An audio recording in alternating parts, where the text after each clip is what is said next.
CryptoProgram just announced that they're pausing payments for 3 or 4 months. What does this really mean for investors? What's up? Brandon here from Ponzi Patrol. Welcome back to the channel. So this is a really bittersweet video to make because on one hand, I feel awful for the victims, especially the ones who didn't see the warnings and were tricked into investing. And I feel especially bad for the people who refinanced their homes and tapped into their 401ks to invest in the crypto program. On the other hand, though, I find it absolutely hilarious that the Ponzi players and Ponzi promoters look like complete morons and idiots because it's only been 4 months since I did an interview with Ed. I won't bore you with the entire announcement from CryptoProgram, but they basically said they're pausing payments for the next few months and that your crypto is safe with them. This is complete nonsense, though. Anyone that thinks that they're going to actually start paying you out again in 3 or 4 months is downright delusional. Ponzi schemes never start paying out again after they pause the payments, and this one's no different. Let's take a quick look at the timeline of this rug pull. So payment problems started at the beginning of July. And then Ed announced that there were people who were defrauding the program. He announced this in early August. And on August 18th, Ed shut down the Facebook group to where no one could post. Then on August 19th, Ed put out an announcement that payments were paused. And then he boarded a flight, which I suspect was boarded out of the country. Also on August 19th, there were 2 large withdrawals that were made from CryptoProgram's wallet totaling over $2.5 million. If anyone actually believes that these things are just coincidences, well, keep dreaming. Your money's gone and Ed stole it. I wonder what the members think about the cruise that was supposed to take place next year, or as one member of CryptoProgram called it, the ruse cruise. So the cruise was just set up as a way to trick the members into thinking that the program wasn't going anywhere. I actually mentioned this in one of my previous videos. Plus, the members had to purchase this cruise through a guy named Arthur. And I believe you had to do it over the phone, and there was a $500 non-refundable deposit. So this is likely just more losses for the victims because think about it. Who wants to go on a cruise with other Ponzi scheme victims or possibly the Ponzi players or promoters who got you into it?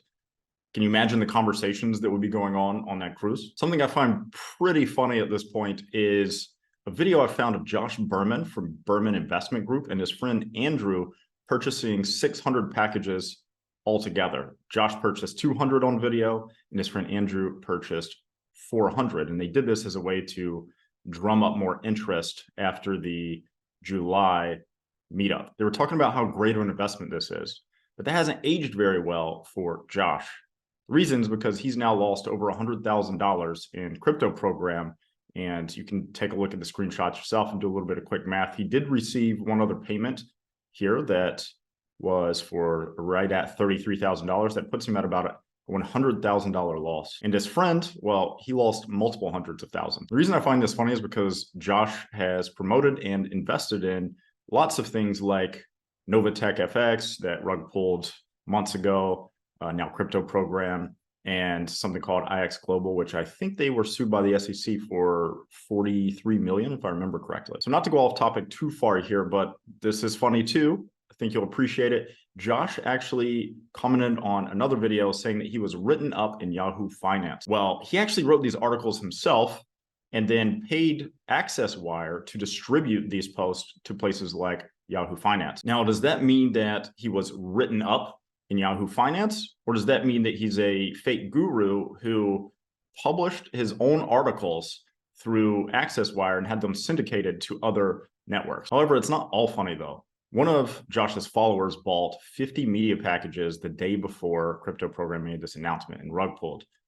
So he paid $27,500 for these 50 media packages. And then he complained in Josh's group. And as of the last time I checked, Josh hadn't replied, even though he was online. And this is a story for thousands of other people in CryptoProgram. Over 90% of people lose money in Ponzi schemes. The victims get sucked in based on false claims and fraud. And some of them even refinance their homes by taking out HELOCs and cashed in their 401ks to deposit money into CryptoProgram. One of CryptoProgram's largest affiliates, Scott Morris, actually was seemingly encouraging people in a roundabout way to cash in their 401ks and to refinance their homes. At least whenever I read Scott's messages, this is what I gather from it. You can take a look at it yourself and see what you think. And Scott already announced that he's going to be launching his own program coming up So do you think that he knew that this was collapsing and timed it perfectly to be able to launch his own program as soon as this one collapsed? Or is that just a coincidence? So I'm guessing there's going to be no shame from Scott here. He's just going to act like he's a victim just like everyone else. And Ed's also going to be acting like he's a victim of his own Ponzi scheme. You'll likely see comments below from people that are defending Ed Zimbardi or Scott or any of the other promoters. And you'll also see people trying to act like they actually made money. But as soon as I ask them for proof that they made money, none of them want to reply. And they'll say things like, oh, I don't have to prove that to you. That's because, again, over 90% of people lose money in Ponzi schemes, and only people that did make money, they're subject to clawbacks whenever the government steps in. So they don't want to come out and admit it. They'll act like they're making money. They'll try to stick up for the program by saying, oh, I made money, I got out.